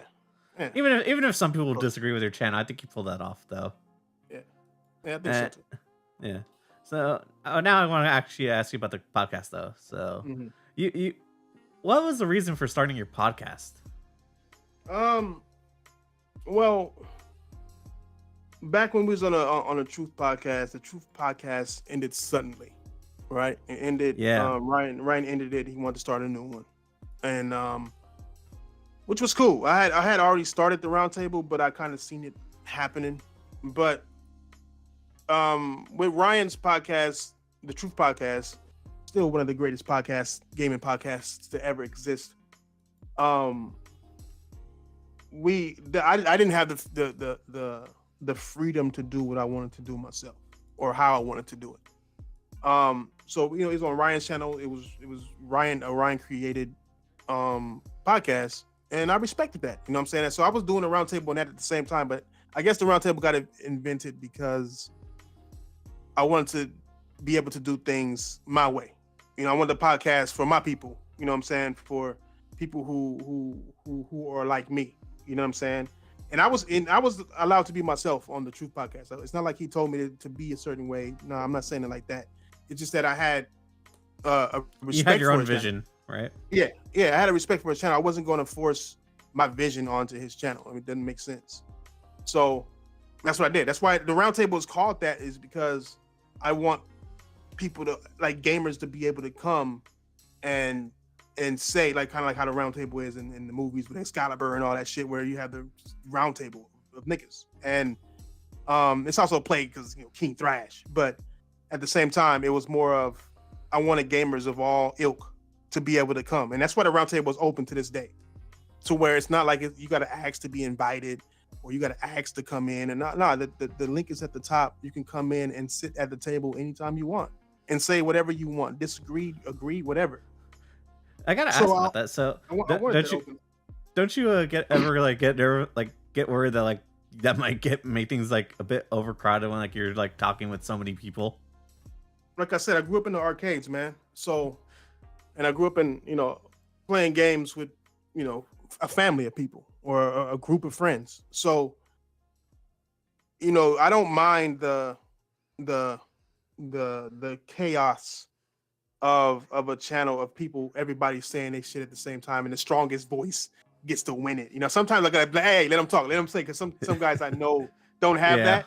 But at the same time, I believe that that's how normal conversation is. You know what I'm saying? Like, it's not like you say this, I might disagree with something you just said, but I'm gonna be quiet until it's my turn. And then by the time it's my turn, we went through 3 people, I didn't forgot what I was gonna say to that guy about that. You know what I'm saying? Or something like that. I don't think conversations don't happen one person at a time. And I say, you go. Okay, now you go. Okay, now you talk. That's not how people converse in real life. So it's like, we had meetings about this. Like the round table had meetings. We used to have meetings. And we had a meeting about that very thing. And it was just like, okay, what do y'all want to do? Like, do y'all want to just take turns on talking and we just do it like how other podcasts do it? Or, do you guys want to just do it how we've been doing it? Like, nah, fuck that. We doing this shit how we've been doing. Why would we copy other people, right? He's like Flush said it too. Flush said it best. He said he's not able, like, he can articulate what he wants to say. He wants to be able to have the freedom to be himself as a gamer, right? And you have that freedom instead of having to shut up when somebody else is talking and let them finish saying, even if they feel it's bullshit. They want to be like, he wanted to be able to be like, hey, like, no, you're fucking wrong. You sound dumb. And I'm gonna tell you why. And so we kind of make sure that when we do disagree with somebody, like that's like an unwritten rule. When you disagree with somebody, it has to be a reason. You don't disagree with somebody just to disagree. You disagree with them because you have a reason behind that, and you're gonna tell him why. And then y'all can both bring your points together and then talk about it like that. That way you have a more cohesive thought on, okay, this is my pushback, this is my pushback. And you come in the middle and you see, okay, that does make sense. And then there ain't no winner or loser in that. That's more if that there's teaching and learning. You know what I mean? There's plenty of times that I got corrected by Flush or Sick or Fatal or whoever, even guests. And there's plenty of times that I've corrected them. It's getting to the point to where now we're all so knowledgeable in gaming that we bet each other on what's going to be right and what's going to be wrong. I just finished paying Sick off. You know what I'm saying? I said Microsoft about to announce all late games coming right now to PlayStation, yada, yada, yada, yada. And they only announced 4. So I had to pay Sick because Sick was like, nah, they ain't doing that shit. You stupid. And, so it's just like, I feel like it's more of a freedom, and you feel there's more you feel free to be yourself when it's like that. Yeah. You know what I mean? And that's why it's like that. It's like that because we want freedom, bro. We want gamers to be able to be the gamers that they are and not who they want to be. Just be who you are. It's okay to be who you are. I appreciate that about your show then. Mhm. Very good, because a lot of people also kind of get nervous to just speak out when there's like, you know, when there's a whole lot of people on a Discord. It kind of feels intimidating, but you just like so you just let anybody can get their thoughts out. Yeah, that's always nice. The message that we try to give them, and it's still like that. People still get nervous. I've had people come in and just sit there because they're too nervous to say something, and they're like, I don't want to say nothing wrong. And we'll cuss them out, bro. Like, bro, there ain't no such fucking thing as wrong. Say what you think. You know, say what you think. Say what you believe. We want you to disagree. We want you to agree. We want you to be you. And sometimes it takes a couple of shows for people to actually get into it. Some people can just get into it and just be like, they're gonna say like high key come in there. He'll just say some shit. He'll be cutting people off and shit. Like, shut your ass up, high key. But you know, but then there's some that it would take a while. Like Fatal will sit back and he'll just listen, and he'll say something as soon as he got to say something. But all of the people on the round table, especially Fatal, especially Sick and Flush and Supernova and all that, Captain Thug and all them. Like, these are people that I trust. Like there ain't too many people that's gonna tell me a game, right, to play. But say Fatal was an expert at fucking indies. If that man tell me to play an indie, I'm gonna buy that indie. You know what I'm saying? Well, I don't even need to look at the demo. I don't need to look at a trailer. If he tell me this game is legit, you will like it, I'll get it. And every time, he's been right. And same thing with Flush. You know, if Royal Flush got me into Liza P, I was like, Liza P, fucking bullshit. Flush never tells me to play a game. Never. And he was like, no, play that. You know what I'm saying? So I went and got it, loved it, beat it. It's like it's like there's like a level of trust. There's like a level of trust with all those people. With gaming. Yeah, straight up and down. Like we've always been there for each other. We've never had to give each other money, bro. All of us got money. It sounds like you're really. It sounds like you're really tight with your people. Oh, for sure, bro. I don't trust too many people, man. But I'm real tight with the round table, with everybody at the round table, man. Snow Bunny. I can't even name all their names right now. Fucking, you know, but all of them. There's a trust. Like people, you would notice that like one day this person won't be here, or for weeks or months this person won't be here. It's not because we told them to leave, not because we had an accident or a fight. There is no schedule. There is no, hey, you got to be here this day at this time. Yeah. It's if you can come. If you can't, then don't. There's no, there's no pressure to. It's not a job for us. If we're doing it, we all do it because we want to, and that's why it's structured that way. Because some people start to feel like a job. You know what I mean? If it's this time, this date, I can't do this today because I got to do fucking podcast. No, we have it to where we want you to come when you want to come. When you have something to say, when you have something to talk about, we want you to come when you want to come. And then time varies because I might have a different time I'm available, or they'll hit me up because they don't want to run it. I would give them the keys. I've given them the keys to actually start a podcast themselves without me. They're like, nah, fuck that, nigga. You do that shit. I don't play doing that shit. So I'll be the one to do it, but they'll tell me, hey, let's do it at 2:00 today. Like, all right, for sure. Let's do it at 2. Let's do it at 6. Okay, let's do it at 6. Let's do it this Friday. Like it's we don't have a schedule. It's total freedom, bro. Like I know I said that a few times today, but it's total freedom.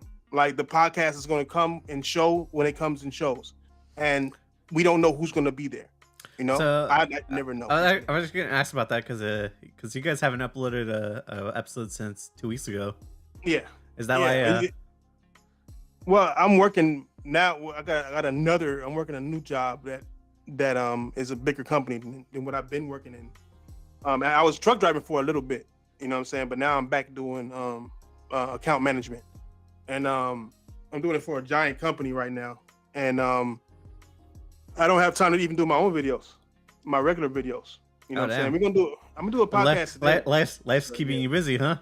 Oh yeah, man. But like that's how all of us are. You know what I'm saying? Like all of us are like there's a time like Sick haven't been doing podcasts for months. You know what I'm saying? But it's because he's busy doing his thing. You know what I'm saying? Or Flush, he can't make it. Or Supernova can't make it. Or you know, like whoever. It's because that's how life is, bro. We're not putting pressure on each other's lives. Nobody from the round table has hit me up and be like, hey, where you at? Let's do a round table. What you doing? What the fuck? What's taking so long? You're not hitting me like that. You know what I'm saying? It's just like whenever it's a round table, we're here. You know, let's Fair come, enough. let's go, whatever. Yeah, so it's just full freedom. But it's only because I want to do more videos. But it's just Yeah, I definitely got that feeling too at some point because I was running my own show called Extinction Level Gaming where I was doing gaming news on that, and so basically I wanted to do more videos instead of doing more podcasts, but it kind of wound up being the reverse. Yeah, see how it goes. Yep. Videos are a task, man. Yeah. Like podcasts ain't that hard. Videos are a task. You know, like they're very demanding. Yeah, you got things to do. I mean, I barely edit, but I still gotta edit. There's so many videos I delete, bro. Like I was gonna do it for my members, bro. Just give them the members, even the ones I delete. But I didn't feel bad for that. I'm like, no, I'm not gonna give them. Because if I feel like it's not funny enough, or if I feel like I'm not coming to the point good enough, then I just delete it. You know what I mean? Like I deleted hour-long videos. You know what I'm saying? And just make another one next week. Some shit like that, you know? Or there's times like the round table will get canceled.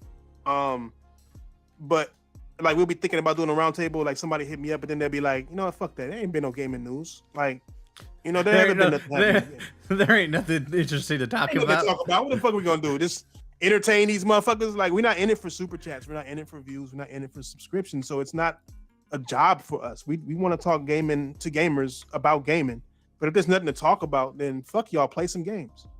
You know what I mean? Like that. Like if you look at the last 3 months, I think we only had 1 or 2 shows, and it's because there's so many games that came out. Like, what are we supposed to be doing? Like, fuck talking to you. We playing games right now, bro.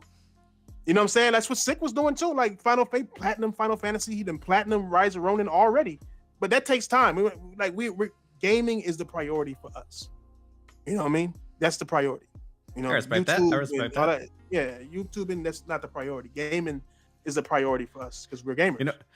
I respect the gaming channels out there that fucking can platinum a video game and do that for content. You know, for those people who put out content like every single week. Yes, I don't know how they do it. I was able to do it. I used to be able to do it. But I don't platinum games. But still, I used to be able to do it. But now that I'm married, it just gets harder over time. Yeah, your wife is clingy too. Like, oh, fuck. Oh, there goes your time. She's slowed down now. She's kind of slowed down a little bit. But she's still, you know, I still gotta. It's because I got better at, you know, giving her time that she needs.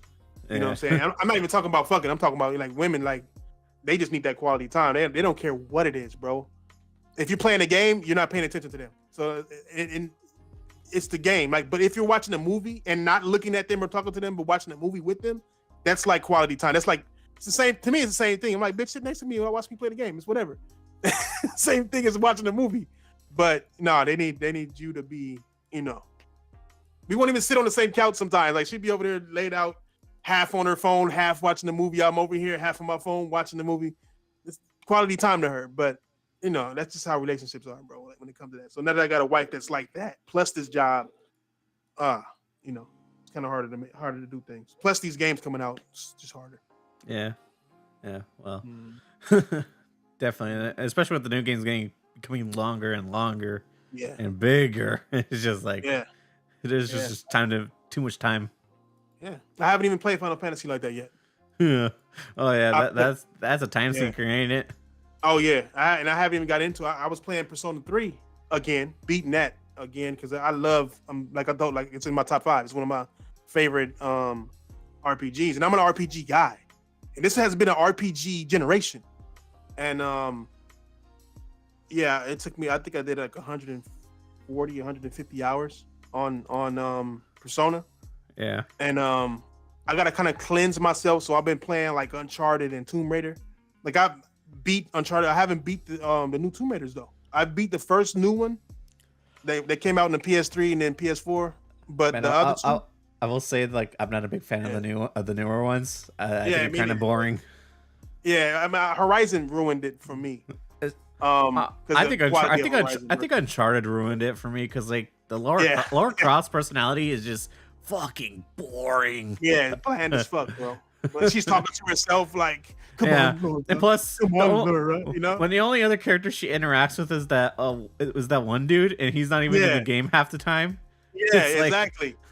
I'm like, fuck already. So I'm like, damn, when are y'all gonna smash that? But, but no, I know exactly what you mean because Nathan Drake, he's more witty in it.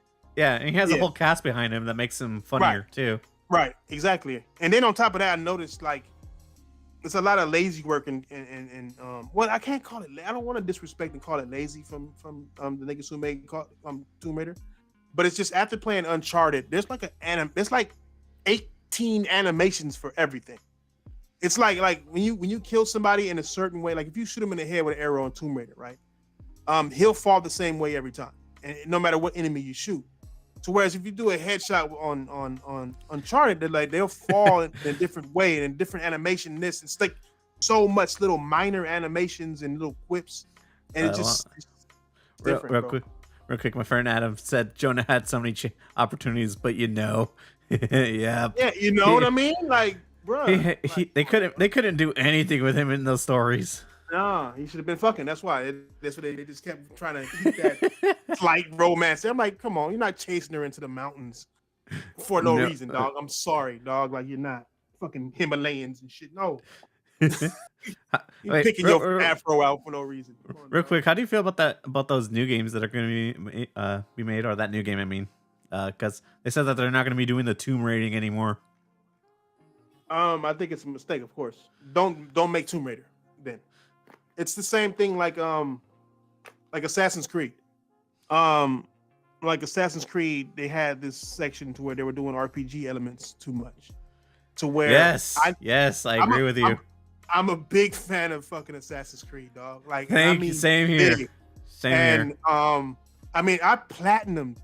I don't platinum games. I platinumed Assassin's Creed 2, and I don't use strategy guides, bro. It took me months to find like this one last little the little collection things that you have to find, little glowing shits. I had to find one more, and I found it, right?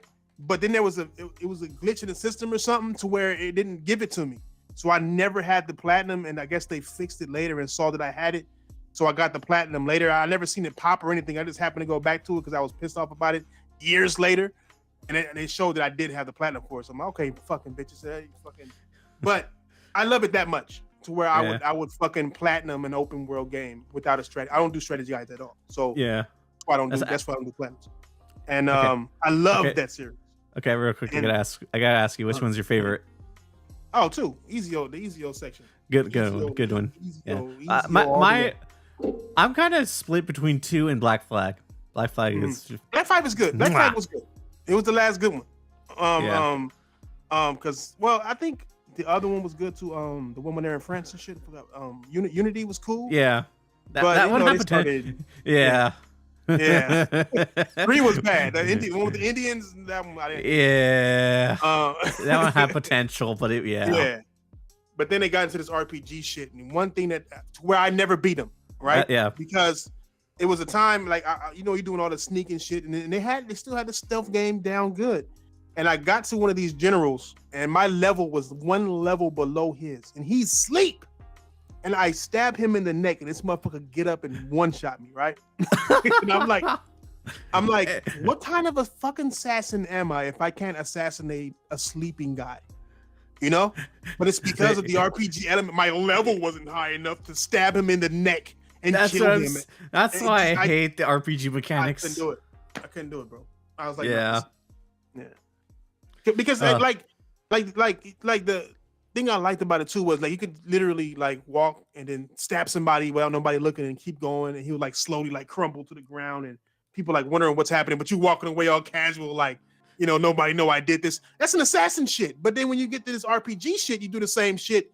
Now the whole town is chasing you because your level wasn't high enough to kill him secretly. It's just like you're no longer an assassin. You're playing an action game. And it's just.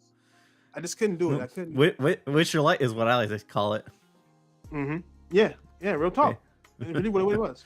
So I like the new one. I'm gonna go back and beat the new one. I think something came out. The new one is back to the basics and back to. I still kind of if I want to go back to it because I still don't want to support Ubisoft. Yeah, at the end of the day, Ubisoft is stay fucking up. Yeah. So yeah, I don't like the fact that they're changing Tomb Raider. Because the change is always. You could get me going forever on Assassin's Creed currently. Oh man. That's. Yeah, man. I play so many like people. I laugh at people who say I don't game, and it's like, bro, you couldn't sit and converse with me about gaming, just straight up gaming, not even gaming politics or gaming business shit. Just video games, bro. We can talk about video games all fucking day, dog, and I'll fucking nigga make it to where okay, you know, like you. All right, I ain't play that. I ain't play this. I'm like, bro, I play stupid ass games.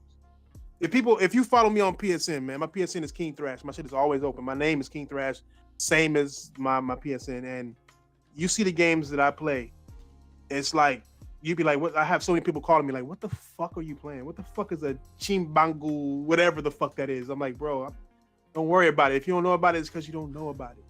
And I even thought about making videos about that, about like hidden gems. I play a lot of hidden gems, bro. And you into indies?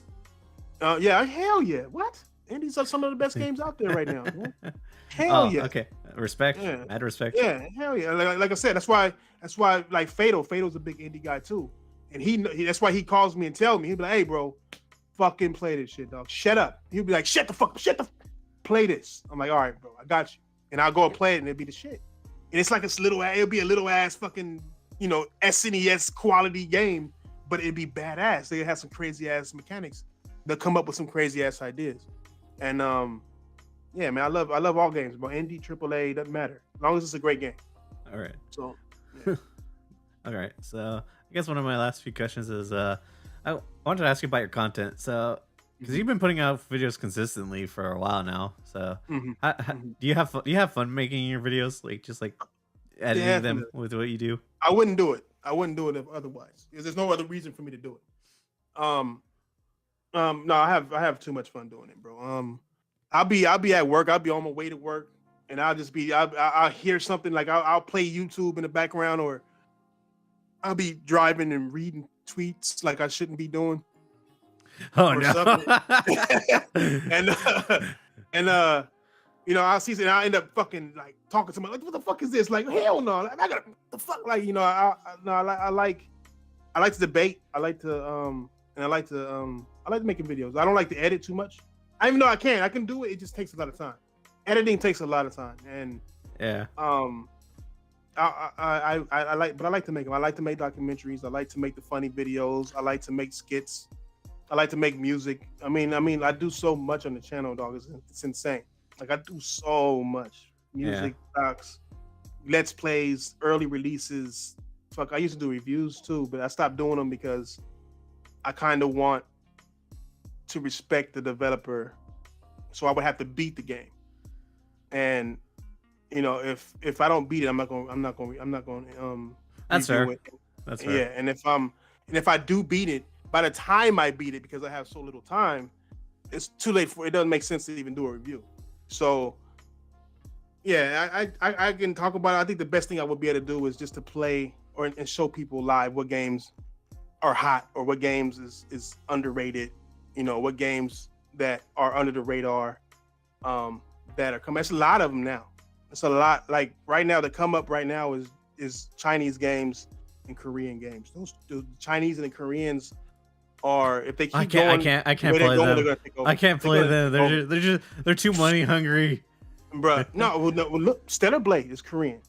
You know what I'm saying? Yeah, but a lot of games that come out of there are just mobile phone games or like games that just. That's what I'm saying. They're moving into the console space. They're moving into real game, like Phantom Zero. Those guys make this Phantom regular, like Phantom Zero is a prequel to Phantom Blade. Phantom Blade Zero is a prequel to the cell phone game Phantom Blade that you can play today. You know what I'm saying? They're going to consoles and putting out these crazy ass fucking games. I don't know how. Like they go from these little fucking cell phone games, and then they come and make these big ass games. Like Wukong is coming out. That's a Chinese game. Yeah. You know what I'm saying? And They that's are improving, but then there's still yeah, big games like what's it called, Genshin Impact, which is just Genshin Impact. yeah, Right. just like wants We're your just money money. hungry. Yeah, yeah. I fucking played it for 5 minutes. I'm like, oh, this is beautiful. Look again, got some Zelda vibes in it. I like this. And then I'm like, wait, this is a service game? Delete. You know what I'm saying? Delete instantly. You know, like because I'm not into service games like that. I want to be able to have. I want a game with an arc. I want a game with a beginning, a middle, and an end. You know what I'm Yeah. saying? I need that. I don't want you to find a new way, a new story chapter. Fuck you. Fuck you. I want to have that completion. I want to have that. Don't take away my sense of gratification, my sense of acknowledgement, my sense of accomplishment in beating the game. Don't take that away from me for your money. You know what I'm saying? I think beating the game is important. And multiplayer games, I understand. Call of Duty and all that, I understand. Even Call of Duty in their single player that most people don't play, I wouldn't buy it if it didn't have single player. You know what I'm saying? And I play the multiplayer because there's no ending to it, but that's something I play without thinking about an ending. But Genshin Impact, it's like an RPG. I mean, I'm an RPG guy. Like I don't want you have a new character that you can buy. Fuck you. How about I meet this character? He be part of my party. You know what I mean? Like, I just can't. So yeah, I get you. Yeah. Mm-hmm. Well, all right. So not my final question, but my second to last question was: So, do you have any regrets doing YouTube at all, or any like? No, actually, I thought about that before. Like sometimes I'd be like, should I keep doing this shit? You know, things I'm like, especially since the things I've been saying is finally coming true and people starting to see what I'm saying and all that. But because you know how the internet can be. There's always a lot of internet drama that goes down. Of course, I mean, like one of the big ones was gas giants, right? And people talking about gas giants and saying that I said land on a gas giant, and millions of people. I mean, you wouldn't believe the messages I was getting. Oh no, I saw that whole thing go down. Yeah, and what's crazy is that I never said anything about landing on a gas giant. But on top of that, like what people don't know about me is like my father. He was in the army. He was in the ballistics. He would make missiles. He would make nuclear missiles. You know what I'm saying? It's like big ass tests and shit that you got to do to pass that. And he was like in the newspaper to be the first black man to pass it, and on top of that, be the first person period to ace it and only miss one question. Right? This thing had a 90% failure rate. This test. So they want the best of the best. He was so good that they had him write the test afterwards and told him that he was making it too hard to kind of not make it that hard. Right? He used to tell me about it all the time. But we would our table, like our dinner time conversations would be about astrophysics. You know what I'm saying? Like I miss him because you know what I'm saying. He says he rests in peace, and I miss him because there's not too many people I could talk to about that type of stuff, right? And so when people are saying that, oh, I don't know shit about astrophysics and yada yada, I'm like, first of all, we're talking about a video game, right? And that's wild in itself. But on top of that, you're saying you can't land on a gas giant, and while theoretically that's true, at the end of the day, it's just theory. And at the end of the day, we don't know what we can do on a gas giant. We have all these readings, but all we're doing is looking at what we see from a camera, and then we're taking the physics that we have. And I could have just as much as a conversation about astrophysics as I can about gaming, about how gravity bends light and all this crazy. Like we could talk about all type of shit, dark matter, nigga, everything, right? And it's just like for them to try to say I don't know what I'm talking about, or trying to say that I got a 5th grade education and all this shit. It's just like, bro, I will run circles around you. I'll make you feel stupid. You know what I mean? Like honestly, and it's I don't regret it. I regret the fact that they won't step in the room and say it to me. You know what I'm saying? That way we can have. I regret the fact that so you don't really mind the drama then. Fuck no. Why would I? I don't mind being right. Even if there's millions of people saying that I'm wrong, to me, that's millions of people saying, that's millions of people being wrong. You know what I'm saying? Because I know the facts. I know what I said. I know how I said it, and yeah, that's just an example. There's plenty of it, but it's just an example. Like I don't take no offense to it at all. All right. Well, my final question for you is: I always like to get other content creators just to kind of give like people out there like some inspiration in case like they, there's always some people that want to like start their own channel. So, what advice would you have to give for someone that who wants to start their own channel? Focus. Focus on what you're gonna do, why you're gonna do it, and how you're gonna do it, and be honest about that. You know what I'm saying? Those 4 things are probably the key. No matter what, you don't think that you're gonna start a channel and you're gonna have 1 million people watching you. No, you're gonna have 0 people watching you. You're gonna have 1, then you're gonna have 2, and you're gonna have 6, and you're gonna have 12. You know what I'm saying? And it's gonna go in that order. You know what I'm saying? It's like you're gonna have to be able to deal with people not knowing who you are, because face it, they don't know who you are. Just like people who don't know who I am. You know what I'm saying? Like, it's just, at the end of the day, stay true to yourself. You know what I'm saying? And just have a plan on what you're doing. If you're gonna do YouTube to make money, then study up on what you need to do to make money. If you're gonna do gaming YouTube, study up on. I hate seeing fucking YouTubers talk about gaming but don't know what the fuck they're talking about. I run into that shit all the time. If you're gonna talk gaming, study up at least, even if you don't know it now, but that's your idea of what you want to do. Study up on it and know what you're talking about. Every single topic, every time you go live, study up on the topic you're about to talk about. Because there are people like me out there who know that you do not know what you're talking about. There's plenty of people like me out there. Like you know gaming. If somebody come and say, Akuma was in Resident Evil 2, right? Now that was an April Fool's joke back then, but it wasn't really true. But it's like, niggas, study up. You probably heard about that, but if you studied up, you would know that was an April Fool's joke back then. So it's like, no matter what it is, if it's about cooking, if you're gonna get into YouTube, be true to yourself. And if you're about making money on YouTube, then be true about that as well. You don't gotta tell people that's what you're doing it for, but for yourself, educate yourself on how you're gonna make money and have a plan on how to make money. If you're not in it to make money and you want to talk about whatever you want to talk about, just make sure you know what the fuck you're talking about. In any instance, whether it's money or not, know what you're talking about, because people are going to pay attention to that. But also know the dark side of YouTube, to where Tupac said it best, man. He said, there's 10 rules to the game, but I share with you 2, right? But he says note, and that note is more important than every rule. The note is people will hate you for whatever you do.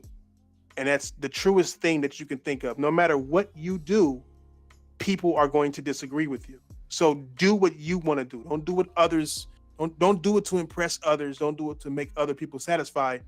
Do what you believe is for you, because no matter what you do, you're not going to satisfy nobody. You're not going to satisfy everybody. Is that why your Twitter handle is do what you do? Do what you do. Yeah. Yeah. Solid advice. Yeah. Do what you do, because if you don't, no matter what, you're not going to satisfy everybody. So do what you feel is best for you. Do what you believe in, and leave it at that, and you'll be successful. All right, that's good. Also, speaking about Tupac, I don't know if you've seen that Drake drop. Disrespect, bro. The disrespect. I know. I like it. But I'm from the West Coast, so yeah, and I'm from the hood in the West Coast. And I don't think niggas would appreciate that too much. I know Pac wouldn't have. No, yeah, like a Pac, like Snoop Dogg is still alive. And Snoop Dogg is always. I tell you something about Snoop, man. I love Snoop, but Snoop, he ain't a writer like that. Like, I'm from Long Beach, just like him, so I know all about Snoop Dogg. I know, like, he's acting like he was from 2 hoods and all that. I'm from all of that. They was gonna kill his ass out there, and I know Pac probably wouldn't have liked it. I don't think he should have did it because Pac is not alive. Maybe, I'm pretty sure he got permission from Snoop, but I know he didn't get permission from Tupac. Hell no. He's dead and his mama's dead. Yeah. So I don't think he should have used his voice. Maybe if I was him, I would have used Kendrick's voice. Yeah, definitely. I would have used Rick Ross's voice. I'm beefing with them, so I would have been using them and making them sound better or something like that. I would have done it like that. But I mean, I don't mind. Like I said, I don't mind it. I'm not part of Tupac's family. I'm not a, whatever. But I know for a fact that Pac wouldn't have been having it, and if he would have had it, then it would have been through his permission. I think because Pac is dead and because Pac is a legend, is why he shouldn't have done it. Yeah. because of That's it. Feels disrespectful. yeah. At the end of the day, so it'd have been more impactful if he would have did it under Kendrick's voice. Been way more. Definitely. Yeah. Anyways, yeah, this has been a fun episode, guys. Hope you enjoyed watching, and I do got a guest plan for next Saturday, so stay tuned for that. I will be announcing that early. Yeah, so make sure to subscribe to Kylie Rex's channel. Yes, thank you. Always support him. If hit that like button if you don't feel like subscribing, but it's best to subscribe. And no, I'll say it. It's not my place to say it, but I'll say it because this is what I say on my channel. Subscribe to Kylie Rex if you want to watch him. Don't subscribe if you don't. There's nothing worse than subscribing to something that you don't want to watch, because all you're doing is giving him a subscription, but for no reason. I'd rather people who watch him subscribe because they want to watch him. That's the best that you can do. That way there's a synergy there. You know what I'm saying? Thank you. I appreciate that, man. And I took the liberty of putting all the links to your socials and channel too. No. I do this for every guest. Every guest. No, do not subscribe to my channel. Every time I go somewhere, people tell me, hey, say your shit, or I'm gonna put it. I'm like, no, don't, because like just like how I said, if you subscribe to my channel, or if you get, I want you to run into my channel and then. No, I'm just doing this so people can check you out. They don't. I know. Okay? I feel you. Just, Yeah. I got you. Thank you, sir. You're good. And also, if you want, I can put it in your Discord after the show uploads. Yeah, sure. That'll work. Yeah. But again, thank you guys for watching. Tune in for the next episode, and peace. Peace out, y'all.